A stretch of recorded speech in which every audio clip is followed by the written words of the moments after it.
had an interesting day yesterday afternoon.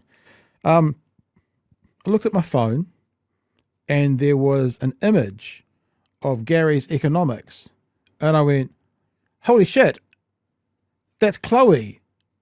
That's Chloe with Gary. What the hell's going? Hang on. And I, for some reason, managed to catch up with it about 20 minutes after they released it. Saw Chloe Swarbrick on Gary's economics. And I just, and then I got messaged by it by dozens. Did you know, Pat? Did you know? And I'm like, yeah, I knew. We should do it tomorrow night. Okay, then. I guess we will. So over the weekend, the latest episode of Gary's Economics released. I think it was probably from about a week and a half ago, because he talks about the march they had in the UK, and that was about 2 or 3 weeks ago. And Chloe had a chance to talk about all sorts of stuff. You should go and watch it. It's about 35 minutes all up. It's a real good watch.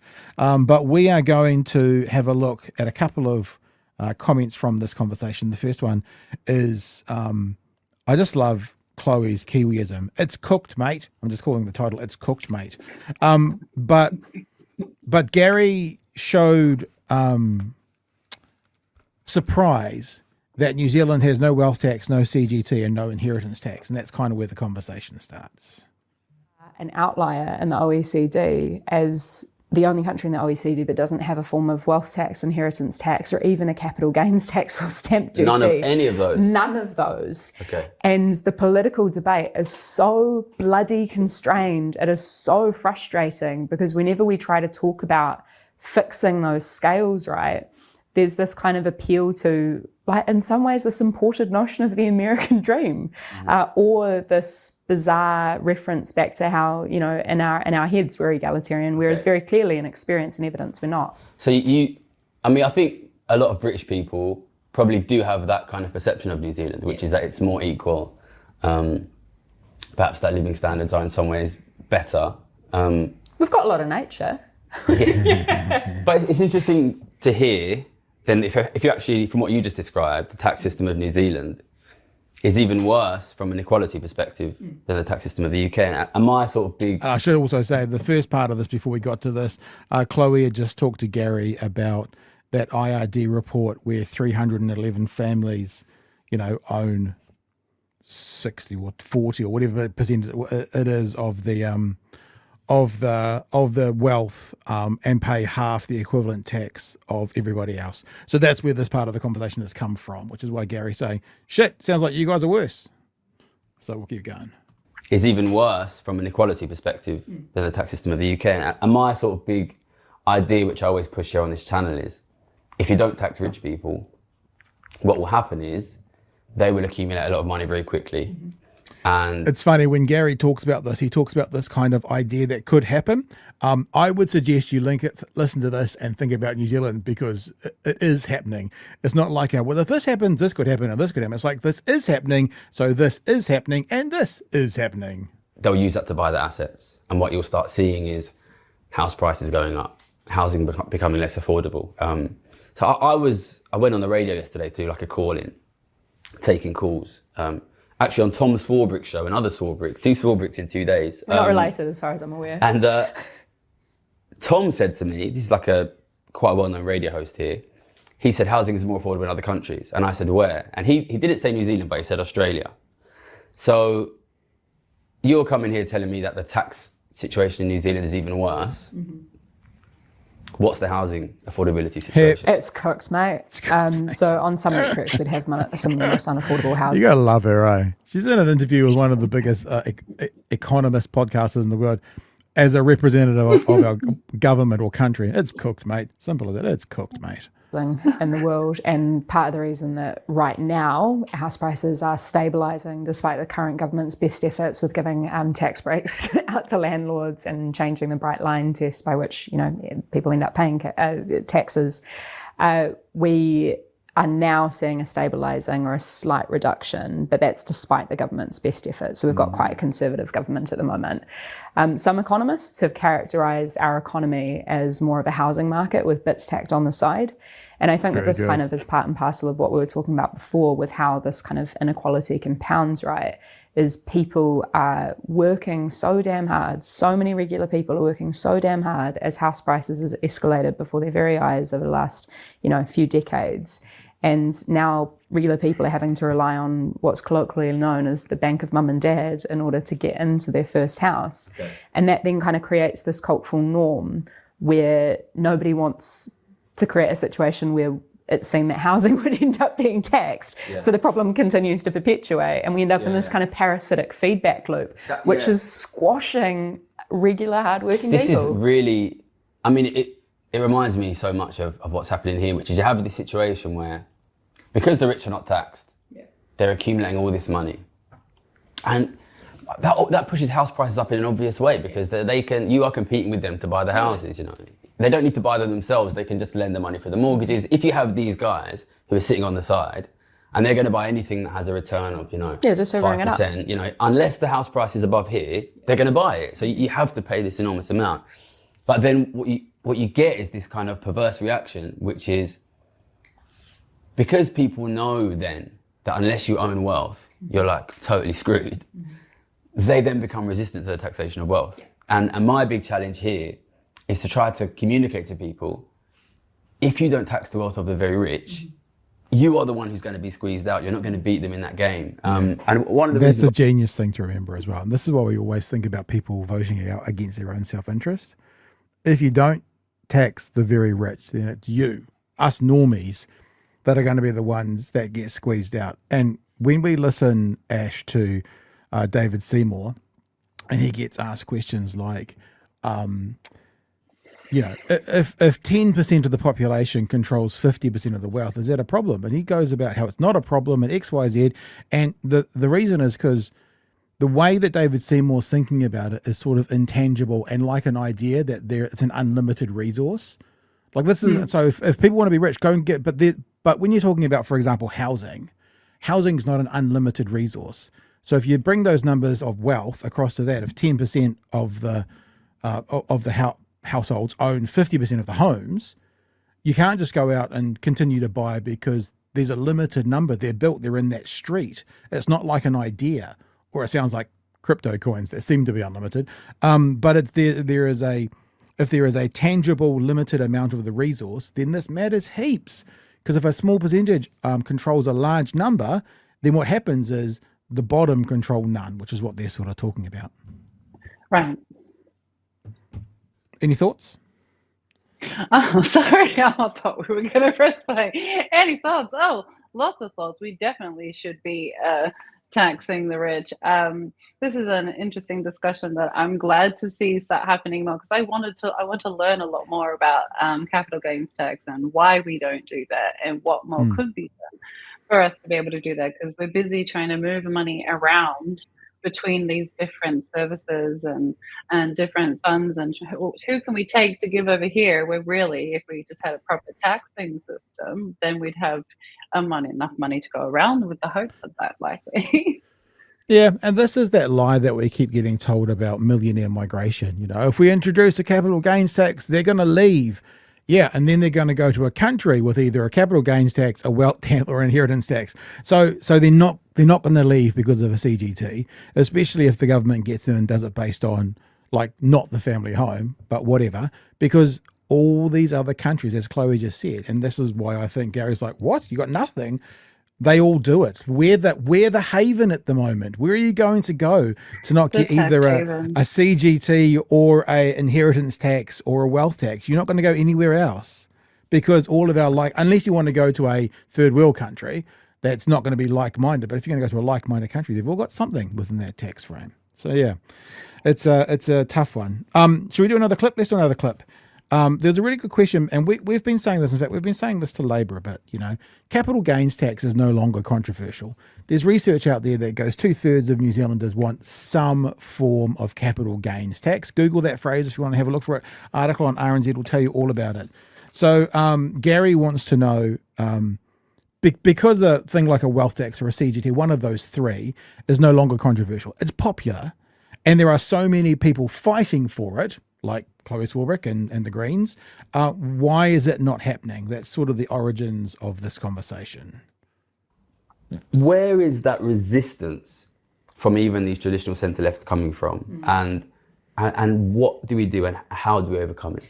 So I think there's a few different things at play. One is very much vested interests. So there are a lot of very wealthy people who will do absolutely everything that they can to fan the flames of fear and to point division and distraction, point to and to create division and distraction amongst regular people, so that, you know, here, for example, it's migrants, and our country, I mean, definitely the two more radical right-wing parties are currently falling over themselves to take credit for a New Zealand values test that they want to impose on migrants as well. But all of that aside, these very wealthy people own largely, but also influence hugely our media landscape. Then I think, you know, part and parcel of the unfortunate consequences of this inequality is not only that regular people are poorer and poorer, but also that they have less and less time to engage with the political arena. This has happened simultaneously to, over the last 40 years, very intentional shredding of collective action, of union movements. You know, people are living more precarious lives. So the gig economy, for example, means that you're less likely to know your co-worker, you're less likely to know your neighbour, because you're less likely to be able to stay in your house for a long period of time.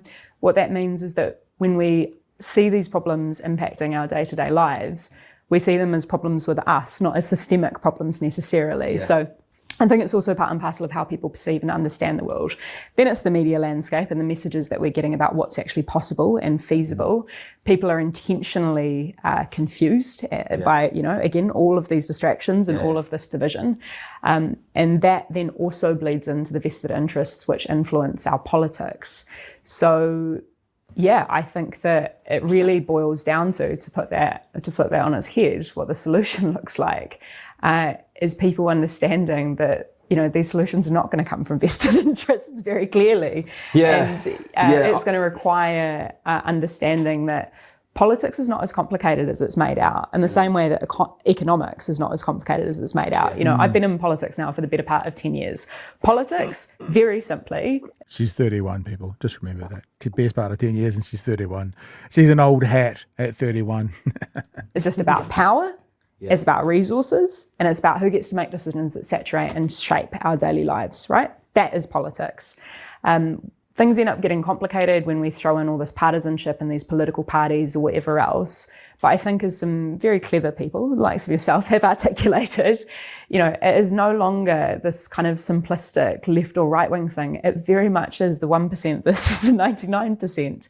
And as you've also said before, you know, these very wealthy people who are looking to protect their lot, or what they perceive as their lot, which I would actually argue has come at the expense of everybody else who's working and slogging their guts out, they are going to do everything to have regular people believe that they are not worthy or they do not deserve a fairer society. And I think this just kind of leads us to the conclusion: why the hell would you let the people who are currently fleecing you and laughing their way to the bank tell you what is possible in politics is cooked? It is cooked. And just she had to say that Kiwiism for a second time. It is cooked. Yeah, it is cooked. I mean, it's the right word. So okay, let's have a tangible example. Why is it okay for this government to change the bright line test, for this government to change the rebates for landlords, when the Prime Minister has 7 properties, of which he sold 2 or 3 of them just after they changed the bright line test? Why is that okay? You know, why are we letting the people make those decisions, who then are the ones that benefit from those decisions? Any thoughts, Ash? Well, I think what frustrates me is that we do have laws and regulation, and yeah, sure, a lot of these loopholes are then used by these type of Luxon types. You know, we're claiming his office on our tax dollars as well, like number one out of all of them. We have ways to prevent this, but the it's like the pathway to this justice, though. Like, what can we do as a people? Well, we could petitions, we can go to court, we can do all these different pathways to try and prevent this, but that's not going to stop anything in the interim. That means 2 years down the track we may have an answer, and that's a new government's in there, so we all have to put up with this. So there definitely needs to be, in my mind, a different system where we can actually prevent that from happening. Like, regulation is great, but like what you said, when we've got these type of people in control of the regulation, what do we then do to prevent that? And we don't, I think in New Zealand doesn't have enough control within our ombudsmans and these types of different power levels that could do something about this. And the thing to do is get involved however you can. In fact, it was Chloe, actually, speaking at Waitangi, who, I don't know if she coined the phrase, but it's the first time I'd heard it, that's something like, if you don't do politics, politics will do you. And I'm like, oh, it's interesting. So get involved, because it's coming for you no matter what. And it's much better to be on the front line trying to affect a change for positivity than perhaps sitting back and just suffering the effects of allowing others to ride roughshod over you. So yeah, if you don't do politics, politics will do you. Sounds like maybe that's another t-shirt on the way sometime. All right.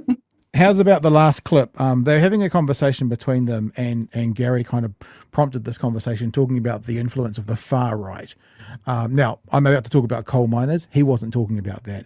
But Chloe responded as in part of this conversation, talking about speaking to those parts of society that normally don't agree with you. And she uses the example of going onto the West Coast and speaking to coal miners. And I think that's kind of where we're starting off. But there's some other comments in here about the right, just so you know, it's come from a place where Gary was asking about the influence of the far right. And that's where he mentioned the March for Britain, or the Unite UK March, whatever that was a few weeks ago. As I said, very clearly, and we're not saying that coal miners are far right, but that's the genesis of going down the speaking with groups that don't agree with you part of this conversation. And, after talking through some of those initial assumptions about who I was and what I was there to do, we kind of then immediately get down to the brass tacks of it. And it's crazy. At the end of the day, all these guys wanted was a decent income to be able to stay in their community and feel a sense of pride in what they do. Yeah. Those are things we can agree on. That is the broadest base unifying thing that brings together people in my country, people in your country, regular people across the world. Yeah. It's the foundations of Maslow's hierarchy of needs. That is where we will find our solidarity. That is the stuff that we can agree on. So I think that, when it comes to kind of trying to reach across the aisle and talk to these people who are in these incredibly angry spaces and are being co-opted and manipulated by the far right, obviously that's not a role for particularly those who are subjected to all of that hatred. But I do think those of us who have a familiar or a family connection, if we can just kind of spend the time and ask people why they think the way that they do and how they kind of came to those conclusions, people will come to unpack. And when they are talking about why they think the way that they do, they will start to acknowledge themselves, if they're genuinely being listened to, that maybe there are some gaps in their logic. Yeah, I think often there's less between some of the people who are supporting what we do, who want a wealth tax, and some of the people going on these marches than you might think. And I've seen some guy, there's a YouTuber here called Jimmy the Giant that I like. And I think he tweeted it, but I think it was on Politics Joe. They went and they spoke to some of these guys at the marches. A lot of these guys want wealth taxes. Totally. And I think the situation we have here is, everybody hates the Conservatives. It's understandable. People are starting to hate Labour become and that's understandable as well. And then Reform, our sort of new right, far right party, they kind of win by being the only voice left in the room, because the left hasn't really been able to establish a presence in social media, which is where these people are, or in the mainstream media. And I actually think there's a massive space for a fourth voice here, which it doesn't have to be on the left, that really just anything that centres living standards, economics, inequality, taxation, which is what I'm trying to be. It sounds like you're trying to do a similar thing here. So that's where we're going to leave that. I think there's lots in here that we can talk about. And I mean, Ash, one of the reasons we've got you here, and we've had Brie Elliott here, and we've got some others coming up this week as well, is the left is bad at social media. The left, when I say the left, I'm talking about the institutionalized left, Labour, the government, those that are going to sit in the seats are bad at it. As much as we mock the Prime Minister for it, his seven social media staff obviously are doing something that's helping, as cringy as we all think it is, it's doing something that's helping it. So, yep, the left are bad at social media and they're bad at independent media, and I think that's the world over. One of the reasons you saw Trump get elected was he played the social media game better. He went on the podcast, he was available to the right people, and they got a win. How about I've got another thing from that last comment, but how about that to start off with? Because you're in that world, right? TikTok and Facebook, you're in that social media world. What do you think about the idea about the left needs to be better in that space? Yeah, I do. I think that the left needs to be more present, definitely. And I think the left from all different fields need to as well. You know, like I'm obviously got the hair color that the right likes to consider the left to be, right? Like anyone with bright colored hair or anyone who's a hippie, oh my God, that's the left and that's scary and they mustn't be intelligent and they mustn't know what they're talking about and they mustn't be mature. But if we had more of a presence from the left that are having these, important discussions about economics and about what can move forward, and then that I think that respect could be and should be earned for the left in that regard. I think a lot of what would you call it, blue collar workers, just your everyday person, when they listen to debates, they're looking for a government that they can feel proud to say it's theirs, or a politician to say, like, just considering everyday workers, they don't really want someone radical. And this is where, I'm going off track a little bit, but that's where I tend to ramble, so I've been trying not to. But yeah, that's sort of that's my perspective on that without going too far. But yeah. She talked about solidarity and need. And I think that's so true. And I have done this experiment before. Maybe we'll do it again next year. There is a tribal element, obviously, to politics. And your side has the best policies because they're your side. Your side is the best to run the country because they're your side. And I've done this once, maybe twice before, where I've got a bunch of policies from a bunch of parties and then strip all the branding off them, put them in front of people who don't know where the one is. And the number of times people end up who are like, in New Zealand national voters or conservative voters ending up picking out all the left policies is unbelievable. So I would also say there's kind of solidarity and policy that you heard what Gary was saying there on that Unite the UK march, which was a far right march. Yeah. They were speaking to people who wanted a wealth tax. There's solidarity and policy. We can want the same things. And if we can figure out how to, what's that saying? You drop the scales from your eyes. If we can start figuring out how to maybe remove the scales, remove the tribal nature of I'm on this side of politics because, and start looking at solidarity and need and solidarity and policy, which is sort of my version of that. I tell you what, you're not going to get many traveling from the left to the right because there's not much policy that attracts. Well, because the right don't do policy; they respond to policy. But but the other way, it's not uncommon. Sorry, I interrupted you, Ash. What are you going to say? No, you're right. I was just going to say it's the same thing. Being on social media, also you have the interaction from right-leaning or right-wing commenters, and then you can sort of have that interaction and the backwards and forwards, and actually find that middle ground where we're not so different when we find it in the middle. And like as Chloe was saying, if you find people, if they're able to express themselves and have someone banter with them and have that conversation, not laughing at them or making them feel belittled in any way, shape, or form, and opening up that space, they can come to that realization in their own, oh, maybe I'm wrong. Maybe there is no real left or right to the situation. It's just about what's good for the country moving forward. And I think, again, that comes back to the social media presence. But yeah, definitely. And what I want more than anything is honest conversations.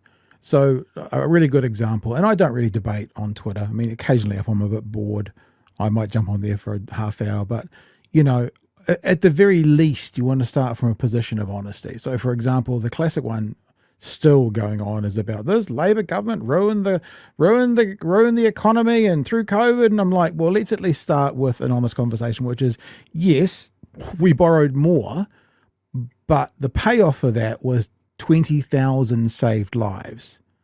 Can we start there? Because then what we got to do is say, is the borrowing more worth the 20,000 lives, or should we have borrowed less and had 20,000 more funerals? So let's at least start from a point of honesty. We can disagree still, but let's have that starting position be honest. And that when you become tribal, that's almost impossible. But it can still be my desire, as unrealistic as it is, if I wanted it to be.